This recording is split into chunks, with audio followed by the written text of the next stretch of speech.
Hi everybody, welcome back to the Post Call Gaming Grand Rounds podcast. This is part 2 of our special clinic on Super Smash Bros. Ultimate. Check the links down below for part 1 or search for us on Anchor.fm, iTunes, Google Podcasts, or your favorite podcasting service. Without further ado, let's pick things back up.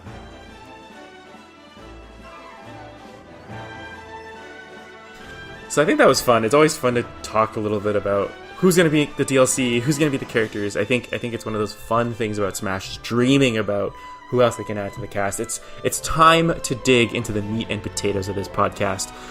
So PW and I created this list of kind of all the changes. Shoutouts to the Smash Wiki, who compiled basically everything that has changed, that's been announced, that has changed on directs or on trailers, of how Smash Bros. Ultimate certainly has changed from Super Smash Bros. 4, and in effect, kind of how it's changed from other games in the series. I think that what we'll touch upon is that we know, at least in terms of Smash right now, there is an online mode. They've gotten rid of the for fun and for glory, and kind of replaced that with a pick your own rules, and we'll match you with people who want to play in a similar style. They have talked about Spirits, or the World of Light, which is going to be this game's version of Spirits are going to be this game's version of trophies, except they'll have more of a function. And to be honest, they're kind of disappointing because they're basically 2D sticker art as opposed to the gorgeous 3D models that every Smash game used to come with in terms of the trophies, which is coupled now with World of Light, where it's the story mode. You're going to play different characters. The world has been reduced to clouds and destruction, and your job is to basically save your friends, pick up spirits who you can attach to your characters as stickers, which will be a familiar concept to anybody who's played the 3DS version of Smash 4. And yeah, it's basically adventure mode. There's online multiplayer, which we already knew about, and it looks exciting. I think World of Light we haven't seen that much of, but what they've shown in the Direct has gotten people quite excited.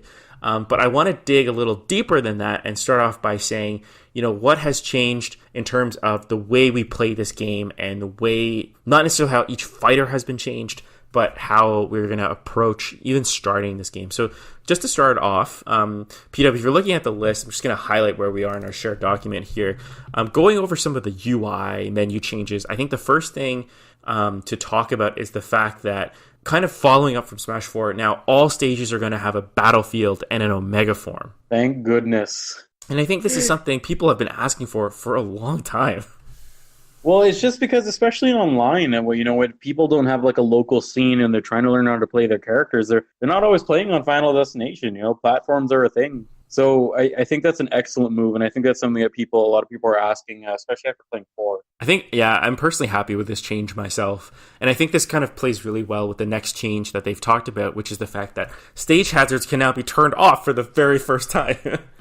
Which, again, it will just increase the diversity, and I think, Smash Brothers, as much as it is a product as it is an excellent game, right? Like, they want to show off the music and the scenery of all the stages that they made of their different franchises, and so do the fans. They want to enjoy that, right? So I think this just adds more diversity, especially to those who want to play more competitively. It's great. Mm-hmm.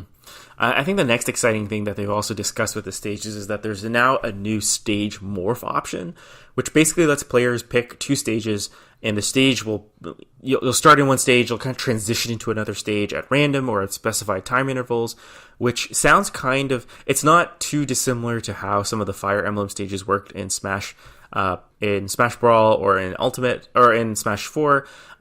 Peter, I was going to ask you, because this is one of the ones which stuck out to me as being a cool feature, but I don't actually know, what is your feeling about this? Do you think people are actually going to use this? Not necessarily competitively, but even just for fun? I think it really depends. Like, the way it sounds, it kind of sounds like something you dabble with for a little bit and say, like, oh, this is neat, and then kind of just go back to playing the same old Smash that you're used to playing all the time.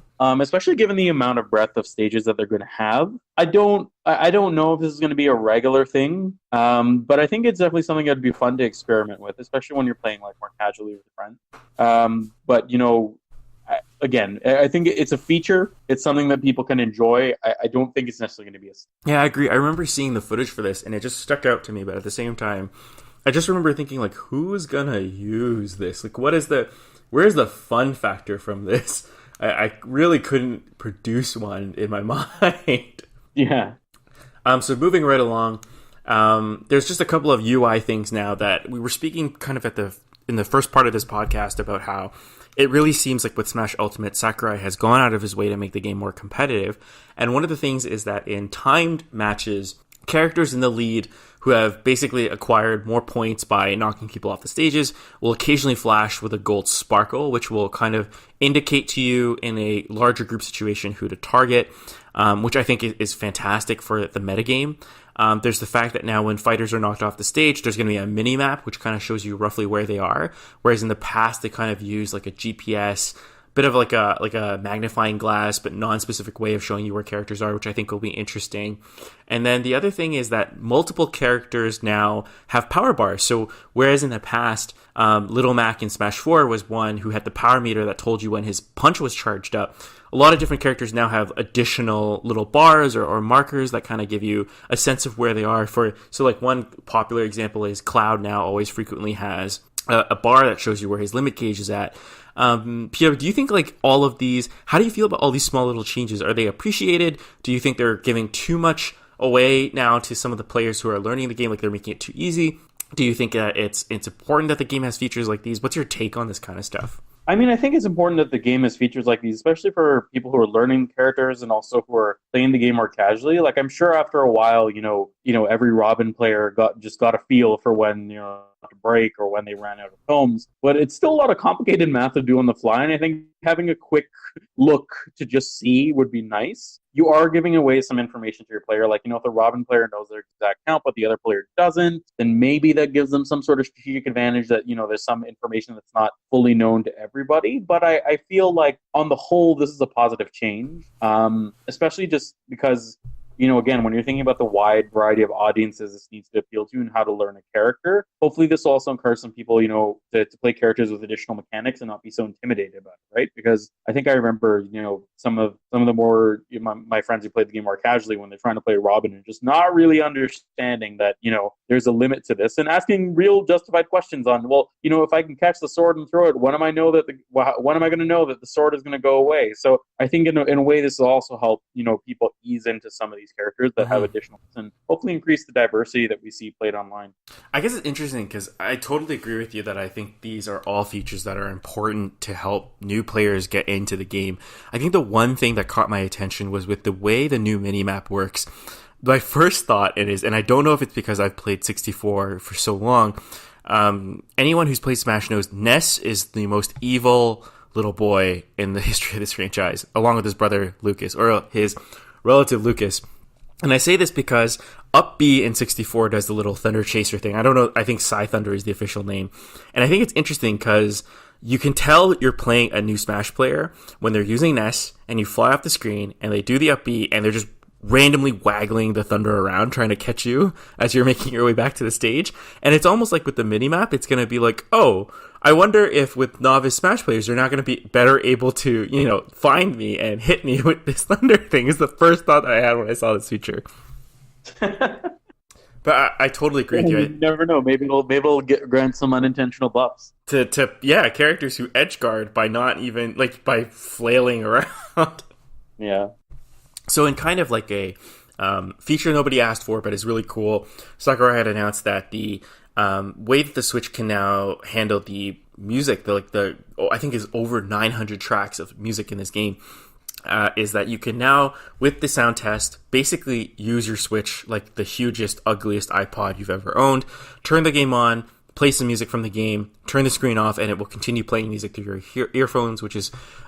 It's a random feature. It's cool, I guess. This doesn't replace my phone. I'm actually excited about this. I mean, again, maybe I'm just showing my age, but now I'm just thinking, I don't need to open up YouTube to listen to all those Smash tracks while I wash my dishes. So to me, the hilarious thing about this feature is that it flies in the face of BlizzCon 2018.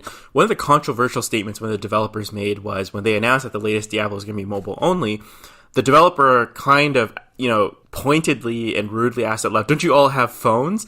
And ironically, that was the thought that I had when I saw this thing. I was like, I own a smartphone. This does not replace my smartphone in any capacity. Yeah, and I think, again, it's one of those things that, is it entirely necessary? Probably not. But then you also have to think, there's probably going to be kids who are playing this game who knows if they have a phone will, be allowed access to one. And, in this case, if they want to listen to the music, then just use your site. So, I guess. Again, like I said, it is something that is very much a bonus and not necessarily required, but I still appreciate it. So the funny thing is, too, when you see how this feature was advertised, I guess you could say, on the Smash Direct, you can see it's a young lady who's playing Smash, and she puts this feature on. She puts the Switch into her purse. She connects a pair of earbuds onto the Switch, and she's listening to the music. And the funny thing is, I immediately started thinking, okay, the Switch doesn't have Bluetooth connectivity, so you can't use wireless earphones. So you have to use a wired pair. The other thing is, I go to work with a backpack. And so the question I had was, how am I going to put the Switch in my backpack so that I can easily connect a limited length of wire to it, to my earbuds, to listen to the music? And I was just like, this use case is becoming more and more complicated the more I think about it. Mm-hmm. But it's a fun little feature. It's one of those things, that Nintendo magic, I guess. Yeah. And then I think the last thing I wanted to touch upon in terms of the user experience is something I was excited about. So there are tons of new battle modes. Well, not tons. There's two major new battle modes that are being discussed. One of them is called Squad Strike, which basically turns Smash into King of Fighters, which is amazing. Which lets you basically... That's awesome. Yeah, it's totally awesome. You basically allow yourself to pick anywhere from 3 to 5 fighters in a one-on-one situation, and then you can either do a one-on-one. So basically, it is exactly like King of Fighters. You have 3, I have 3, or you have 5, I have 5. We keep fighting until one side loses all their fighters, which I think is amazing. And then the other... just speaking of new fighters, I mean, with, SNK heroines, where's my Terry at? Yeah, exactly. That's a good point. That's a great DLC edition, is to play Terry Booger. So that's the first way. The second way is something that they're calling crew mode, which basically, it was interesting to me because it seems kind of like you're playing in a team. Like, I'm not sure how to describe it. Like, I've seen King of Fighters tournaments handled this way, where you'll have 3 people, they each take one of the characters. So it's kind of like that, but it's also interesting because in a way it's like, this doesn't need to be its own distinct mode. Like, you could just do the first mode and have people agree when they're swapping. But anyway, apparently that's how that works. The second mode is one I'm going to love playing with PW. It's called Smashdown. And basically it is the LOL/MOBA style of counter picks, where you keep fighting, and then as you keep fighting, you block characters off. So you're basically like, you can't use Shulk anymore. Good luck, have fun. And to me, that's interesting because, I mean, because I'm 100% confident PW is getting this game, and one of the members of the Clinic stream team, who actually has not been on a stream yet and has not been on a Grand Rounds yet, PW knows who I'm talking about, has also told me that he's getting Smash. So when we do the streams, what people will quickly realize or learn about the history of PW and me with Smash is PW can destroy me on most games.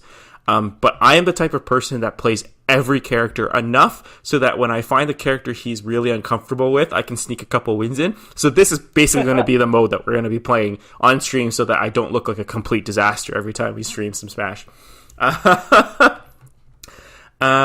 That's it for the menu and the UI stuff, which is a ton of changes. Really excited about some of these battle modes. We're going to go next into the gameplay, and like I said before, PW knows a lot about the game. I personally do not know enough about frame data or the priorities or anything like that to go into too in-depth of a discussion about a fighter-by-fighter basis, nor would that be suitable for a podcast of the lengths that we usually do. So we're just talking about the global gameplay changes.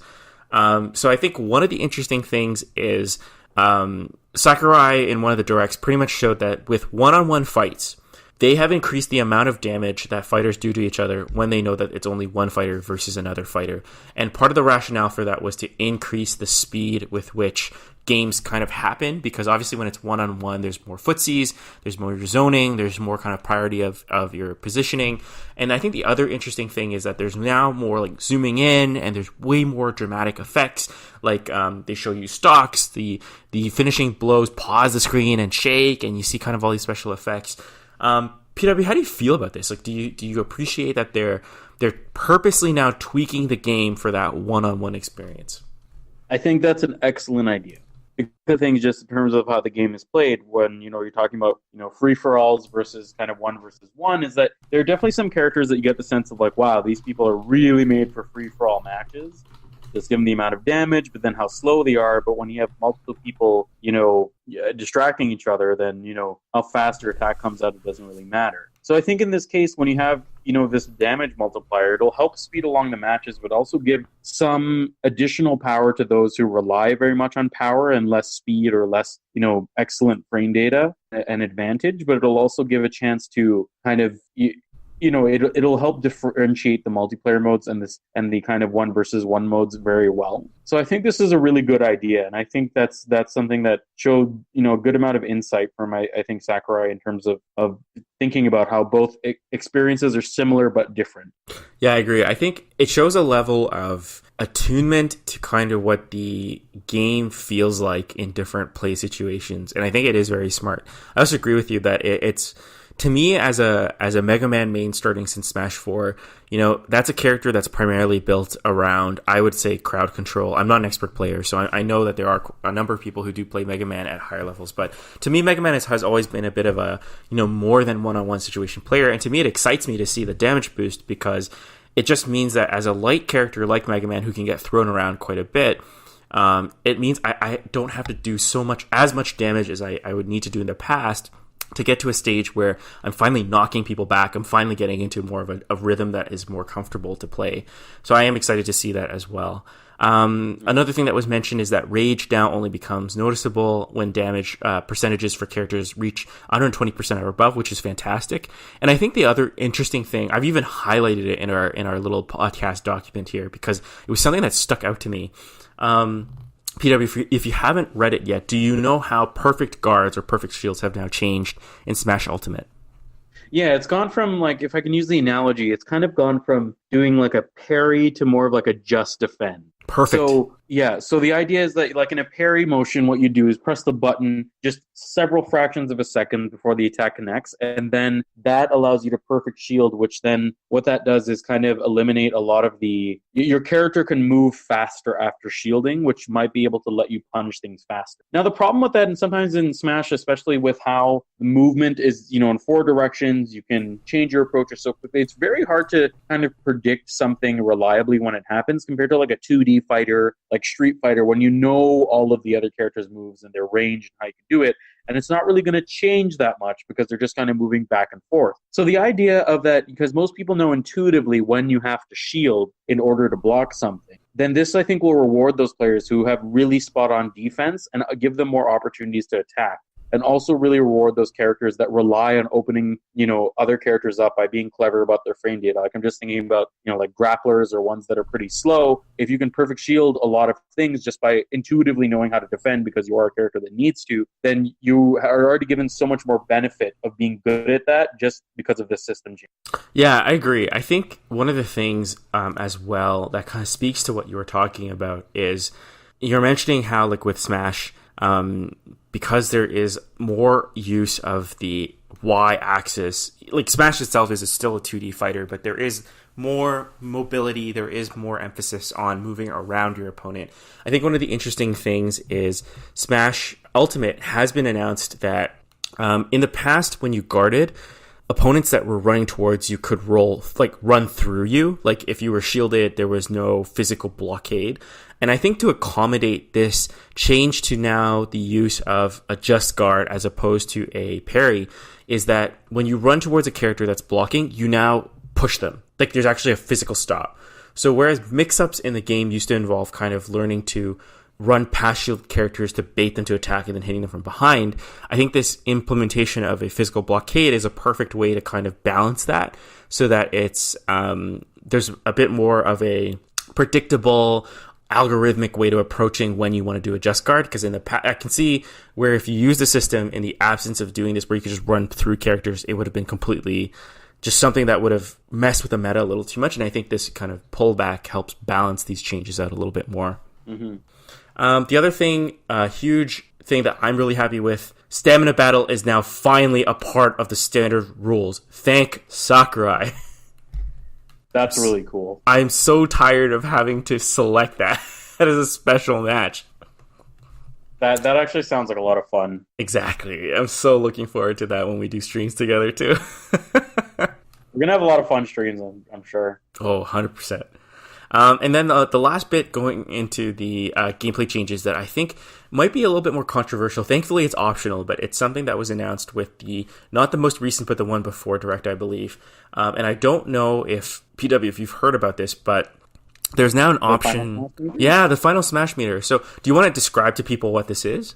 Yeah, so I mean, this final smash meter is essentially, if I could reuse a fighting game analogy, maybe like a super meter that essentially the more that you attack, but then also technically the more damage that you take, the more the meter is filled, and when it's filled, you can use a weaker version of your final smash. The idea of getting, being rewarded for getting hit and then necessarily getting some sort of comeback attack that you can use afterwards is not new. I mean, Street Fighter 4 essentially had that with its Ultra system, right? It's a comeback mechanic. It's a comeback mechanic. And I think there's two parts of me that I feel on this issue. One, it's kind of cool because you're like, ooh, we can actually use the final smashes now, which are a lot quicker and more flashy, and they're also just fun because they reference a character and all that kind of stuff. But then at the same time, I feel like competitively, there's probably going to be some people who aren't happy with this, just from the idea of, especially given that, are the final smashes themselves balanced, or some better than other?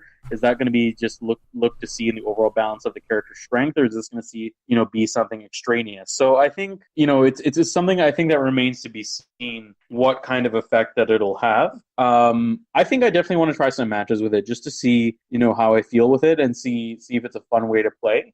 Because I think one of the things too that kind of with, competitive or semi-competitive Smash is that you miss the final smashes, which are fun. They're interesting. They have, like, who doesn't want to summon the Blue Falcon and with Captain Falcon, or like use any of those special attacks. So I think it's an interesting ad, but I think one of the things that I guess just makes me a little more concerned is, I wonder what the ratio is like. Is it only with you getting damage that you get that bonus, or can you build meter by being a really good attacker as well? Yeah, I agree. I'm definitely one of those players that I tend not to enjoy the implementation of a comeback mechanic. I find them they're not things I enjoy tactically. I don't find that they add things to the game that I think are meaningful in terms of enjoyment. I think comeback mechanics and the era of streaming and tournaments that are widely played to an audience exist because they draw a lot of hype and they create a lot of moments.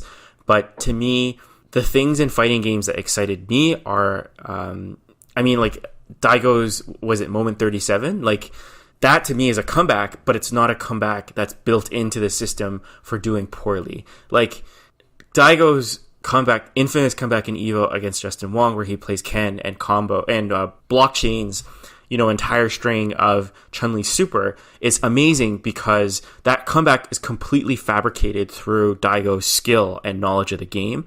Whereas I find comeback mechanics are built in this way where it's a gauge that fills up when you get beat. It's like you're being rewarded for not playing the game well. And to me, that's like, that takes away the beauty, per se, of a fighting game, which is very much, it's you against this other guy. Maybe you're friends, maybe you're meeting for the first time in an arcade, or it's you playing against this young girl who just drove across the country because she wanted to play this arcade and meet new people. Like, I think that romance of you're meeting people, doesn't matter who they are, what they look like, it's their skill at the game that creates the hype, and it's almost like that's what makes it an e-sport, not a toy, basically. So, but I agree with you. I think it'll be interesting to see how this gets implemented into the pro scene. I think if it does get picked up, it is cool. Like, it will create visual attention to this game that I think it needs to kind of continue growing as a phenomenon.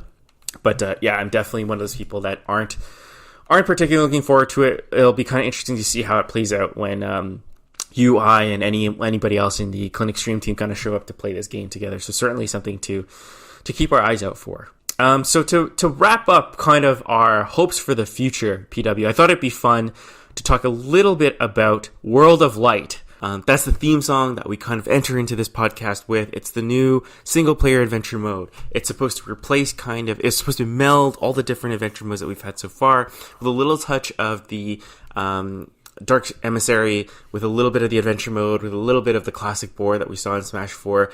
PW, do you want to break it down? What exactly do we know so far about the World of Light? What have we seen in the trailer so far?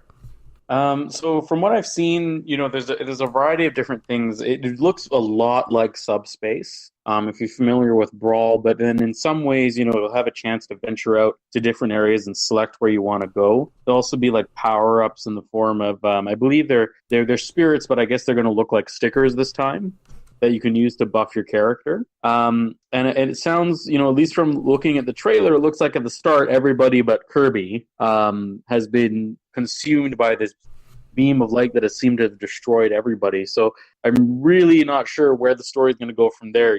Is it Kirby going to save the day, start to kind of revive the fighters one by one, similar to how the fighters were, frozen in trophies in the world of, in Subspace Emissary. It'll be interesting to see. But I think the general gist of it is that it looks right now very much like kind of like a side-scrolling adventure game, similar to what we've seen in Subspace Emissary, but with some tweaks. It's interesting that you kind of took that angle on it, because from what I took away from that trailer, it definitely looks like there's an overworld. There's kind of this element to where you're picking certain battles against other Smash characters that are being possessed by these spirits, and the whole idea is that you need to beat the spirit out of them so that you can build your team, pick up these characters that have been possessed. And I think the fun thing that they've showcased in the one trailer that we've really seen of World of Light so far is this element of they're kind of using the spirits from different franchises and kind of using the built-in fighters to represent these characters in fun ways, I guess, is one way you can think of it. I'm trying to think of specific examples, but it's interesting that you kind of took away from it that it was a side-scroller, because a lot of what I think was shown was actually that it's very much a meld of the classic mode, except now there's a bit of an overworld. There's some creativity to the fights. It's not just a straight-up battle against calm players of the characters. I don't know if there's something that kind of, for you, makes it seem more like Subspace, and I'm curious to hear what gave you that perspective? Because I think it's certainly in the realm of possibility. It's just something I didn't personally see in the trailer, and I'm really interested to hear kind of what sparked that interpretation from you. Yeah, so fair play. I mean, I didn't see any of the side-scrolling, necessarily in the game, but I was a little bit curious when I saw things like, the boss fights, which is kind of something that looks very similar to how Subspace Emissary looked. Looking back at the trailer, I didn't see necessarily where they might include those action stages, but I can't help but wonder if, similar to, I guess it's just more something I'm speculating, actually, if I were to correct myself. Part of me thinks that, it's kind of interesting how they have this giant map and they have this giant overworld, and part of me is wondering if there's anybody going to be something like akin to action stages, if you played Cuphead or a similar game, that you'll have these kind of boss stages, or maybe the analogy here being the ones where you have to fight a boss or save a spirit, but in the interim there are kind of these action stages. So I'm just curious to see if that's there. I get kind of it is a lot more world mappy in this case, but I do get that kind of Subspace feeling, and I'm just wondering if they're going to run with that again this time. I think that'd be really cool. I mean, certainly there's a lot of value to the base game already, and with the DLC pack being what it is, I think it's certainly, there's a lot of grounds to demonstrate that this is a game that's already chock full of content. Everyone is playing the meme where Sakurai basically says, "You're not allowed to ask me for anything ever again." But I think certainly with the momentum that the Switch has been building, certainly with the direction that Nintendo has been taking with its game since the release of the Switch, I can certainly see that happening. Are there any other predictions that you can see kind of going into this? Obviously, we're not going to get any more directs until the game is released. By the time that this podcast comes out, we're talking about, really we're just about a week away before we see Smash Ultimate upon us. I don't know if there's anything else you'd like to take a stab at in terms of what could potentially come with this game. I feel like it's called Ultimate for a reason. I feel ask me for anything ever again, meme is a very valid thing to say. Just with the amount of, again, the sticker, you'll have the spirits. It very much look like kind of like a stickers concept, and having some sort of trophy or reference to other franchises is always something that's been part of Smash Brothers. Having, a wide variety of music, having a wide variety of stages, having classic stages. I feel like 4 really started to set the precedent of what Smash Brothers was in terms of having a lot of new and legacy content. And in this case, in terms of the characters, again, to quote Sakurai, everybody's here. Mm-hmm. So, apart from the DLC characters, I don't really know what else they can put in this game. It feels as if they've really chalked everything they can into this. But if I get pleasantly surprised with something on, December the 7th, I'll let you know. Yeah, I agree. I think we're reaching the point at which there's really only so much that they can do at this point that's financially responsible for this company to do. Yeah. I mean, if for any of you Resident Evil and Wesker fans, complete global saturation, right? But exactly. But yeah, I don't really know what else you can pack into this game. And again, I think when I was going back and just looking back at the World Light trailer, I think part of me actually kind of hopes. At times, the side scrolling was a little bit awkward in this area because there wasn't really any concept of knockback or anything else that was, for some of the enemies, it could be a little difficult to fight. But I think some of these features lend themselves to kind of a subspace-like experience. And actually, I wouldn't be averse to having some of those back in. So, if there really is that side-scrolling element or something like that, I'd actually be pretty happy. Mm-hmm. Mm-hmm. All right. And that is going to be the wrap-up for our very special Smashcast episode of Post Call Gaming Grand Rounds. PW, it is always lovely to have you on as a co-host for any of our streams or our podcasts. Lovely to have you on, bud.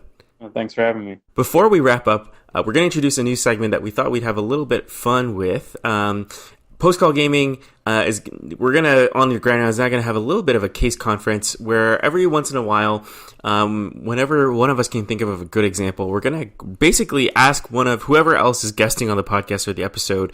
We're gonna describe a video game character who's gonna be reasonably well known, not very kind of hidden or obtuse or kind of esoteric, but will, in their course of their game or any of their attached kind of franchises, will have developed a disease. And we're going to see if we can get the guest to guess basically which character that I'll be discussing. So, PW, are you ready for this? Yeah, sure.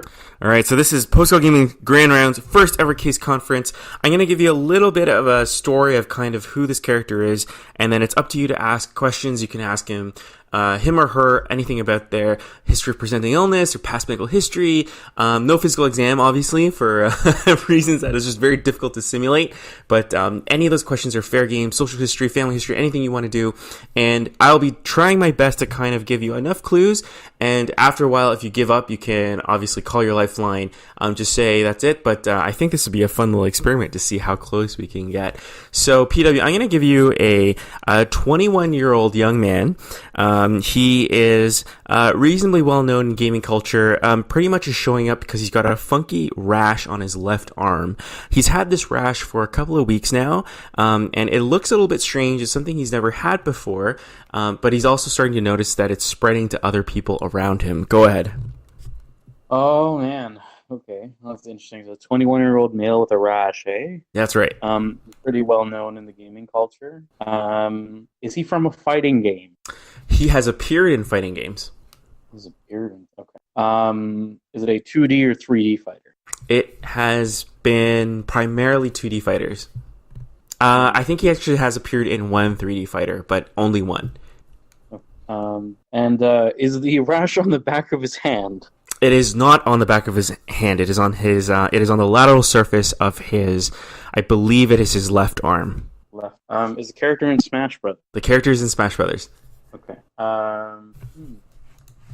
You said it was a male, right? It is he is a 21-year-old man.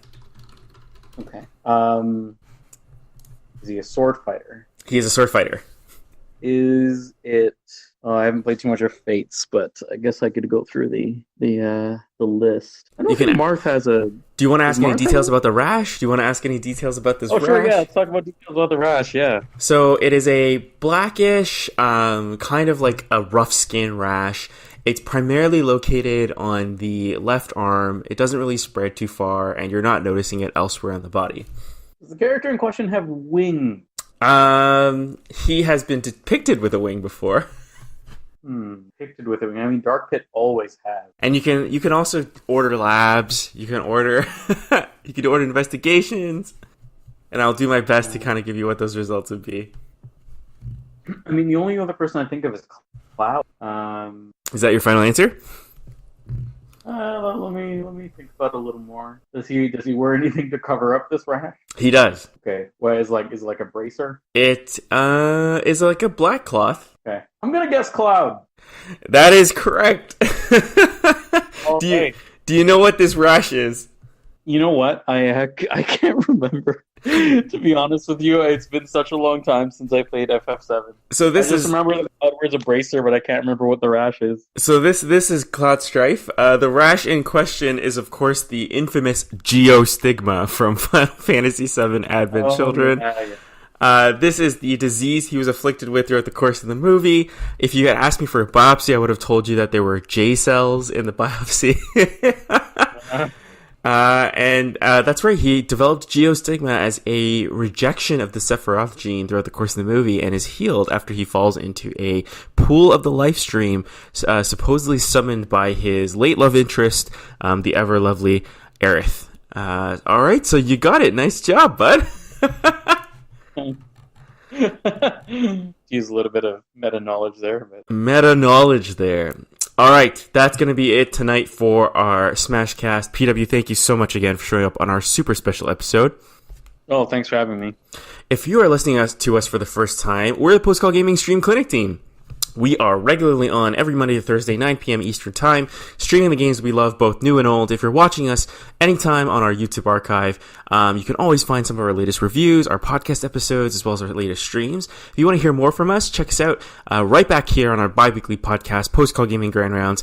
This is going to be a bit of a special podcast because it's going to be coming out pretty close to the Smash release date.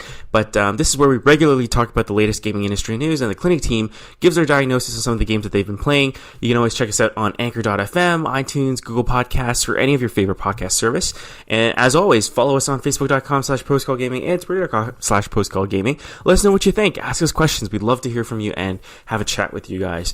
PW, where can our audience follow you if they want to see or hear more of your stuff? I don't have a Twitter, but I do have a Twitch that I occasionally stream on sometimes, twitch.tv/objectionpw. Perfect. All of our listeners, please show PW some love and attention on his channel stream. He does a lot of fun streams of Yakuza. What have you been streaming recently, PW? So I think I'm going to be wrapping up Kiwami 2 soon, and then I think I'm probably going to do a Valkyria Chronicles Remastered stream, so that'll be. And that's going to be the perfect complement to the Valkyria Chronicles 4 stream that we've been doing on Post Call Gaming as well. All right. That is going to be it for the episode tonight, folks. It's always lovely to hear from you guys. Let us know what you think. If you're hearing us on iTunes, leave a review and like us if you can. It always really helps out the show. And check us out on a live stream sometime because we'd love to have you guys join us in the audience. We're going to close out with a special podcast bonus thing. Lower your volumes. Don't expect much, but we hope you have a little fun with what we're preparing for you guys. And we will see you guys next time at the next Grand Rounds. The following is a recording of World of Light as performed and mixed by members of the Post Call Gaming Clinic stream team. The recording is meant for comedy, but for the safety of your ears, please lower your volume now.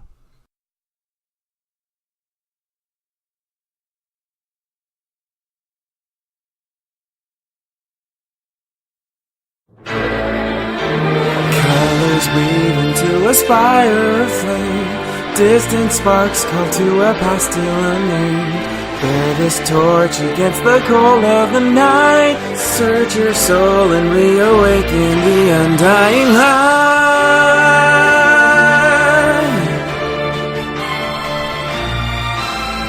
On that day, when the sky fell away, our world came to an end. In our eyes did a fading sunrise in the dark, glimmering shadows. Silence grows in the spaces between, stretching out beyond time. Rising up as the chorus of souls finds a voice, flickering through the void. These little sparks clinging onto light, everyone caught in the struggle. And in the storms of change they fan, the flames gathering ashes to the wind. Every soul contains a whisper of light, gleaming faintly as it dwindles from sight. No escape, no greater fate to be made. In the end, the chains of time will not break. Colors weave into a spire of flame. Distant sparks call to a past still unnamed. Bear this torch against the cold of the night. Search your soul and reawaken the undying light.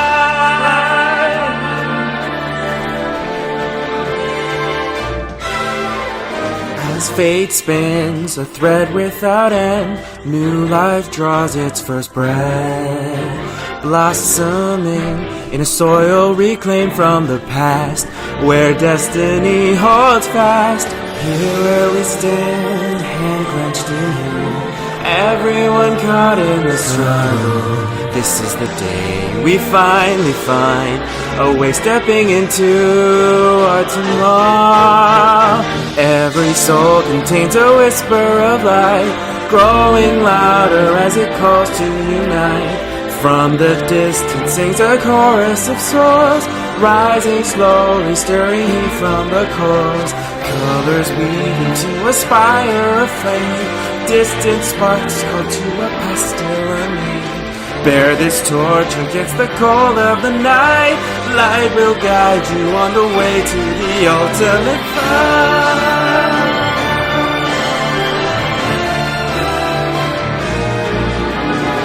Every soul contains a whisper of light, growing louder as it calls to unite. From the distance sings a chorus of souls, rising slowly, stirring from the coals. Colors weave into a spire of flame.